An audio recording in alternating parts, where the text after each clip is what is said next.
दोस्तों 19वीं सदी में एक दौर ऐसा था जब जर्मनी कमजोर था, तकसीम शुदा था और गुलामी के साए तले दबा हुआ था। उस पर यूरोप की छोटी छोटी स्टेट्स ने कब्जा किया हुआ था। ये वो दौर था जब द ग्रेट फ्रीडरिक नीचा एक प्रोफेसर था। उससे जर्मनी की हालत देखी नहीं जाती थी। लिहाजा एक दिन उसने अपने स्टूडेंट से एक सवाल किया, मुझे ये बताओ कि जर्मनी को कौन बचाएगा? Who will save Germany? जवाब आया कि सिर्फ खुदा ही जर्मनी को बचा सकता है। हम में तो ये ताकत नहीं है, हम में तो ये विल नहीं है। अगर खुदा चाहेगा तो जर्मनी आजाद हो जाएगा। If God wills Germany will be saved. Nietzsche ये बात सुनने के बाद परेशान हुआ और खामोश हो गया।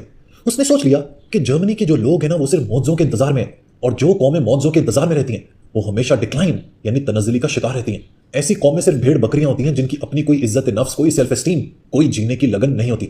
लिहाजा अगले दिन प्रोफेसर नीचा यूनिवर्सिटी के बाहर एक चौराहे में लकड़ी का पुतला लेकर खड़ा हो गया। स्टूडेंट्स ने देखा कि ये प्रोफेसर साहब क्या कर रहे हैं। वो नीचा की तरफ दौड़े चले आए। जब वो उसके पास पहुंचे तो नीचा ने कुछ तारीखी अल्फाज कहे।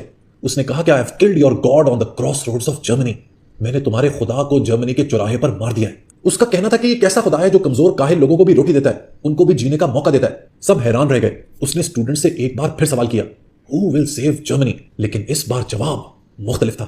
स्टूडेंट्स ने यकसबान होकर कहा, वी विल सेव जर्मनी। अगर आज मैं आप लोगों से पूछूं कि पाकिस्तान के हालात कौन बदलेगा तो शायद आपका जवाब भी नीचा के स्टूडेंट्स जैसा हो। यहां पर करप्शन है, दो नंबरी है, बेईमानी है। क्या लोगों के पास, नेशन के पास इतने गट्स हैं कि इसका सामना कर सके? अभी मैं आपको इकबाल का शेर सुनाऊंगा तो आपको बिल्कुल रटा हुआ होगा कि खुदी को कर बुलंद इतना कि हर तकदीर से पहले खुदा बंदे से खुद पूछे, बता तेरी रजा क्या है? देखिए दोस्तों, मेरी एक बात आप लिख के रख लें, अपने जहन में बिठा लें कि आपके साथ, किसी मुल्क के साथ, किसी कौम के साथ, किसी सिविलाइजेशन के साथ वही होता है जैसा वो चाहती है। आपकी जिंदगी में वही होगा जो आप चाहेंगे। Your decisions will make your life. आपका माइंडसेट आपकी जिंदगी डिटरमिन करता है। कोई मौलाई ताकत नहीं है जो ऊपर से बैठ के आपकी जिंदगी को गवर्न करे। You are at the steering wheel of your life.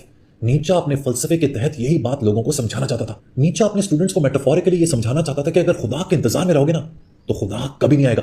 अपने आप के अंदर खुदाई क्वालिटीज पैदा करो ताकि तुम अपनी जिंदगी के रिजल्ट्स को डिटरमिन कर सको। अब नीचा की तरह मैं भी आपसे दोबारा पूछता हूं कि पाकिस्तान के हालात कौन बदलेगा?